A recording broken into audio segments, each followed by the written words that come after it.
पपई उत्पादक शेतकरी मित्रांनो, जर का तुम्ही पण पपईची लागवड केलेली आहे आणि तुमच्या पण शेतात अशा प्रकारची काही गतिविधी दिसत असेल मित्रांनो, म्हणजेच की जिथून झाड जमिनीला टच झालेलं आहे तिथूनच झाड जर का तुटून खाली पडत असणार, तर मित्रांनो याचे रिझन कॉलर रॉट. इथं तुम्ही बघत असणार, जिथं जमिनीला आपलं झाड टच झालेलं आहे तिथं मित्रांनो सड चालू होते, याला म्हणतात कॉलर रॉट.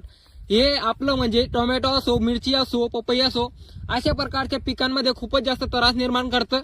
तर मित्रांनो याचे आपण सोल्युशन कशा पद्धतीने करू शकतो, तर शेतकरी मित्रांनो तुम्हाला 15 लिटर पाणी घ्यायचे, त्याच्यामध्ये रेडोमिन गोल्ड घ्यायचे मित्रांनो, बुरशीनाशक तुम्हाला 50 ग्रॅम, आणि त्याच्यासोबत मित्रांनो आपल्याला विलिडामायसिन घ्यायचे अँटीबायोटिक, ते मित्रांनो आपल्याला 30 ml घ्यायचे प्रतिपंप, आणि बुडाजवळ आपल्याला स्प्रे करायचे. प्रत्येक झाडाला पण केलं तरी चालणार आहे, आणि जे जे डॅमेज झाड आहे त्यांना आपण केलं तरी चालणार आहे.